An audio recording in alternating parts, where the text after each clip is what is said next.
रूस का यूक्रेन पर विध्वंसक प्रहार, फ्यूल इंफ्रास्ट्रक्चर को टारगेट किया। लुहांस्क के हिस्सों में ताबड़तोड़ ड्रोन अटैक।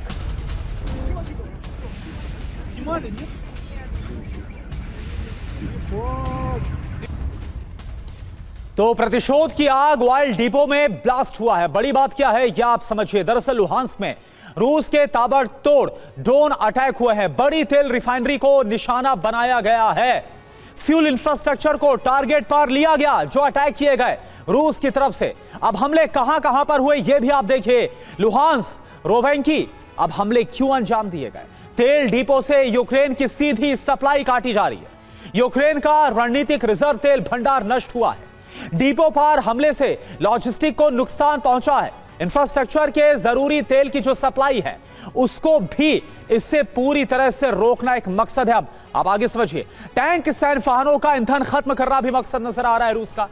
वॉर मशीन की ईंधन सप्लाई चेन को तोड़ना है। इसके अलावा यूक्रेनी सेना की युद्ध लड़ने की क्षमता को घटाना है और इस मकसद से यह हमला किया गया। लेकिन क्या लग रहा है आपको डीके पांडे सर की, क्या यह वाकई मकसद पूरा होगा?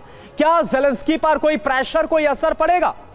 देखिए, महत्वपूर्ण यह है कि यूक्रेन ने भी कोई कसर नहीं छोड़ी थी एनर्जी सप्लाई लाइंस जो थी रशिया की, उनको डिस्टर्ब करने की। और शायद वही का प्रत्युत्तर है कि ज़पोरिज़िया का भी हम जानते हैं किस प्रकार से पावर सप्लाई पर जो है अफेक्ट करने का प्रयास किया गया था। और अब जिस प्रकार से रशिया अटैक कर रहा है यूक्रेन के एसेट्स पर, यह साफ दिखाता है कि दोनों चाहते हैं क्योंकि वॉर वेजिंग कैपेबिलिटी है उसको इम्पेयर किया जाए, उसको किस प्रकार से पंगु बनाया जाए ताकि लड़ाई वो प्रभावित हो। लेकिन रशिया की जो इस समय जो पकड़ है निश्चित रूप से वो बहुत ही ज़बरदस्त है, क्योंकि अभी जो है असला की कमी हो रही है, रिसोर्सेज की शॉर्टेज है, साथ में जो कमांड एंड कंट्रोल की रिक्वायरमेंट है। ज़ेलेंस्की इसमें अलग थलग पड़ गए हैं क्योंकि अमेरिका का उनको जो है जो सपोर्ट था वो एक तरह से विड्रॉ हो गया है। लेकिन मजेदार चीज़ यह है कि ट्रंप ने जरूर विड्रॉ किया है लेकिन CIA ने पूरा साथ दिया हुआ है रशिया यूक्रेन का, और इसीलिए ज़ेलेंस्की आगे बढ़ रहे हैं। ज़ेलेंस्की की प्रयास जो हैं वो शांति की तरफ कितने अधूरे रहे हैं क्योंकि उनको वो खुद नहीं अपना दिमाग का इस्तेमाल कर रहे हैं। यूरोपियन कंट्री जो कह रहे हैं उनके इशारों में चल रहे हैं वो एक तरह से कठपुतली बनेगा। जब एक कमांडर कठपुतली बन जाता है